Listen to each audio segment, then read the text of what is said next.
Since I was young, I was groomed to take over my father's publishing company, which meant not only focusing on schoolwork but also reading a multitude of books to gain knowledge. Thanks to that, I was able to get into one of the most prestigious schools in the state, where I met Brandon. Since our attendance numbers were close and our seats were next to each other, it didn't take long for us to become friends. We would eat lunch together every day, bond over shared hobbies, have sleepovers, and study together. I never doubted that we would always be friends. But our friendship suddenly came to an end. I like Emily. One summer day, as usual, while hanging out at my house, Brandon confessed. Emily was a girl in our class. I was quite shocked, as he had never shown any signs of liking her before. I had no idea. That was all I could manage to say. The shock was partly because of how sudden it was, but there was another reason. The truth is, I also liked Emily. Can you support me? Brandon asked, his hands trembling. Although I wanted to support my best friend, I couldn't. Sorry, but I can't do that. Upon hearing my response, Brandon looked utterly devastated. He probably didn't understand why I had refused. But I couldn't bring myself to nod in agreement. Sorry, I like Emily too. I managed to say it, barely, but Brandon was speechless. He must not have expected that. So that's it. Then we can't be friends anymore. His words shocked me. There's no need to say something like that. I tried to talk it out, but Brandon wouldn't listen anymore. I never really liked being friends with you. I just put up with you because our seats were close. Did you really think I'd want to be friends with a loser like you? With those harsh words, he walked away. I never imagined our friendship would end so easily. I thought he was my best friend, but maybe it was only me who thought that. The shock was so great that I buried myself in my studies to distract myself from the pain. I spent my days relentlessly focusing on my textbooks. Since then, Brandon seems to harbor a one-sided grudge against me. I tried talking to him several times, but he ignored me, leaving me clueless about how to resolve things. Maybe I should have said, "I'll support you," back then. I've often regretted not hiding my feelings and supporting him. Could we still be friends if I had done that? But gradually, I started to get angry. It was wrong of me not to offer support, but what if I had confessed my feelings for Emily first? Would he have said the same thing? Why do I have to be hated this much? The more I thought about it, the more frustrated I became, which only fueled my studies more. Thanks to that, I scored well on tests. However, Brandon began to study harder as if competing with me, and we ended up choosing all the same elective subjects. It couldn't have been just a coincidence. It felt like he was mocking me. Our teacher, Mr. Thompson, seemed to notice the change in us. He seemed to understand that Brandon was harboring unkind feelings towards me and occasionally offered words of encouragement. Brandon is just jealous of you, Ethan, so don't worry about it. With Mr. Thompson's encouragement, I was able to stop worrying about Brandon and focus more on my studies. I successfully got into a local national university. It might not be highly ranked nationally, but I chose it because I wanted to stay in my hometown. As for Brandon, he decided to attend a prestigious private university in New York. I was surprised, expecting him to follow me to the same university, but he seemed satisfied with his choice, and I felt a bit relieved that we would be apart. Unfortunately, neither of us ended up with Emily. My university life was problem-free and enjoyable. I thought I could forget about the unpleasant memories of high school, but an unexpected reunion dashed those hopes. After graduation, I joined my father's publishing company. It's a firm that primarily publishes magazines focused on local information. I had worked hard to take over my father's company. At the entrance ceremony, I was shocked to see a familiar face among the new employees. Incredibly, Brandon was there. At first, I thought it was someone who just looked like him, but it was definitely him. My father was pleased to have a highly educated and capable person join the company, but I had mixed feelings, remembering our high school days. Why would he join my father's company, knowing it was mine? There are so many other publishing houses. I can't help but wonder why Brandon, with his impressive educational background, would choose to work at such a small company. I couldn't help but feel there was some ulterior motive. It gave me a bad feeling. Still, we were colleagues, and I tried to interact normally with him. But Brandon's attitude was very cold, and he blatantly avoided me. Our coworkers started to wonder, "Weren't you two classmates? Why don't you talk much?" That's what I wanted to know.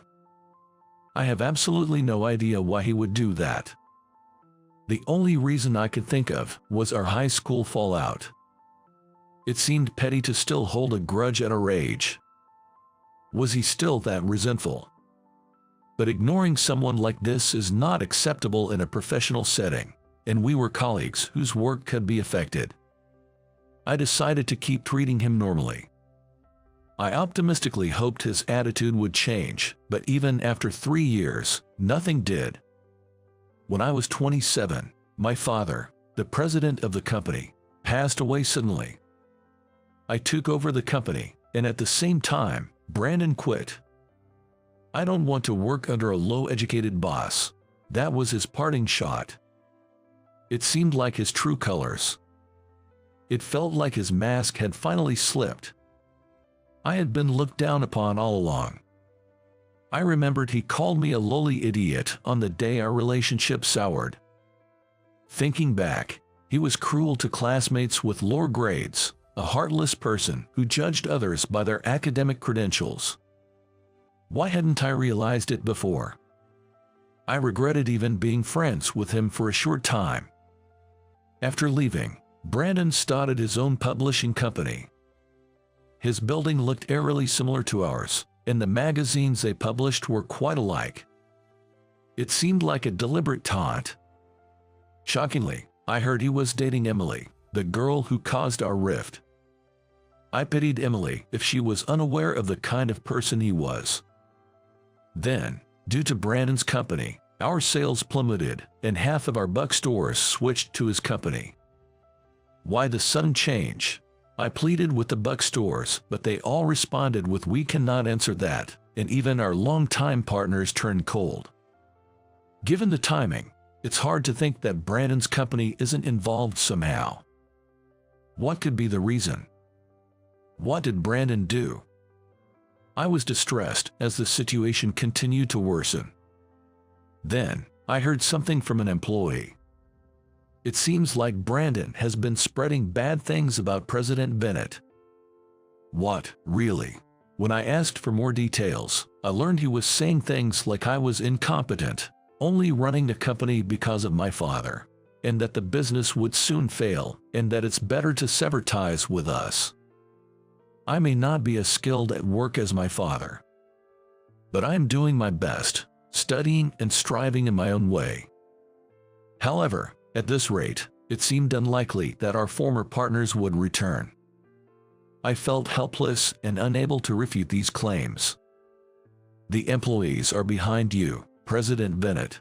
We'll follow your lead," they said, but it was hard for me to bounce back from this. As I struggled through these days, an invitation to a high school reunion arrived. I didn't want to see Brandon. I hesitated, but I wanted to see everyone after so long. So, I took some time off work to attend. "Ethan, long time no see." I turned around to find Emily. Her smile hadn't changed since the days I had feelings for her in high school. "It's been a while. Have you been well?" Emily was still beautiful, and all my old feelings resurfaced. But she was supposed to be dating Brandon. I wondered if they were still together. Not wanting to stir up trouble, I kept the conversation brief and moved away. Brandon didn't come to the reunion, but it seems our classmates didn't have a good impression of him. They were all talking about how he badmouthed them and acted arrogantly. Then someone brought up Emily's relationship with Brandon. "Weren't you dating Brandon?" "Sorry, it sounds like gossip." "No, it's okay. It was only for about a month. I thought he was a nice guy at first, but he turned out to be arrogant. So I broke it off quickly," Emily replied. Hearing this was a relief. I didn't need to be overly cautious. "I'm single now. Haven't had a boyfriend for a while," Emily added. Her words sparked a bit of hope in me. Since we met again after so long, I decided to talk to Emily. We hit it off more than I expected, and we even exchanged contact information. Then, when Emily stepped away, another girl whispered to me, "Emily had a crush on you back in high school." Really? I couldn't believe Emily had feelings for me. Maybe it's worth giving this old flame another try. After that, Emily and I started communicating regularly, even calling each other about trivial things. Talking to her made me forget the stress of work. She also loved books, so we had many discussions about reading. "There's this book cafe I want to go to. Want to come with me?" she asked. The cafe she invited me to was one I had never visited before. It seems you can buy books you like inside the store. Being in the publishing business, I thought it would be interesting and educational. "Sounds great. Let's go on my next day off." "Awesome. I'm looking forward to it." I might be getting my hopes up too high, but I can't help feeling excited. And then the day off arrived, and we went to the cafe we had planned on visiting. There are so many books here. The place was an interesting mix of a bookstore and a cafe. All the books on display were classics, and it was enjoyable just to look at them. There was even a corner dedicated to Brandon's publishing company. A staff nearby explained, "This store is owned by President Abbott." Really? Hearing that made me feel sick. Emily seemed unaware as well. "Sorry, I didn't know. Should we leave?" "I'm okay with going somewhere else," Emily said considerately, and as I was wondering what to do, a familiar voice came from behind. "What are you doing? Such a dirty way of wiping." It was him, Brandon. He was berating his staff at the entrance. Then he came inside. "Look who it is, if it isn't the low-educated one and Emily. There's no need to talk to customers like that," I retorted, angered. Brandon just smirked and signaled the staff. "We have a special product for our low-educated guest." When Brandon instructed, the staff placed a book on the table. The cover was completely black, a crumpled and tattered paperback. "What is this?"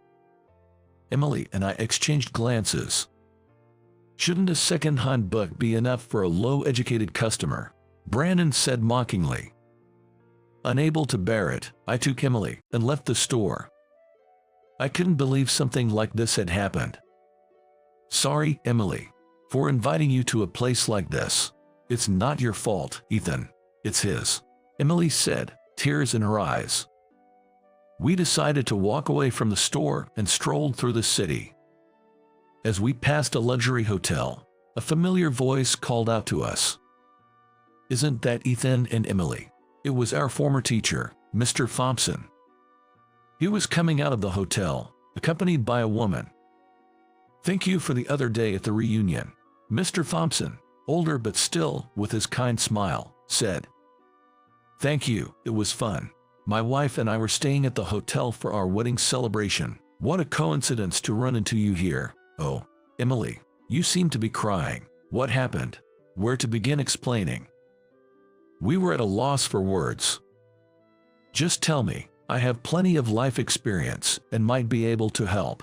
Encouraged by his smile, we decided to tell Mr. Thompson everything. After we told Mr. Thompson everything about our encounter with Brandon, he was quite shocked. "Actually, I lent money to Brandon when he was starting his company. He had debts from university and couldn't get a bank loan, so he came to me." Mr. Thompson looked troubled. "He hasn't changed since high school, looking down on others." I thought lending him the money would help him change. But it seems I was mistaken. He hasn't paid back a penny. He's a troublesome fellow. Let's go to his place now. Let's all go to Brandon's place, Mr. Thompson declared, and so we abruptly headed to Brandon's company. At the reception, we learned he wasn't in yet. Call President Abbott immediately. But without an appointment, Mr. Thompson and the receptionist kept arguing. I don't need an appointment for someone who won't repay a loan. Startled by the shouting, the receptionist hurriedly made a call, and soon Brandon rushed back to the office. 3 men accompanied him, but they didn't seem like his employees. Mr. Thompson, what brings you here so suddenly? What do you mean? You're late with the repayment. I came to ask when you intend to pay back. Hearing this, Brandon paled. Please stop. Not in front of my business associates. The 3 men looked shocked. They must be his business partners. You were supposed to pay back monthly, but you haven't returned a cent. You haven't even repaid your student loans, right? The high school received letters about it. I'll pay back, I promise. In his panic, Emily delivered the final blow. Brandon, at the book cafe, you were terrible. To us, your customers, you offered a torn used book, saying it's enough for a low-educated person. You're the worst. I know the real reason for your harassment. It's because I rejected you in high school.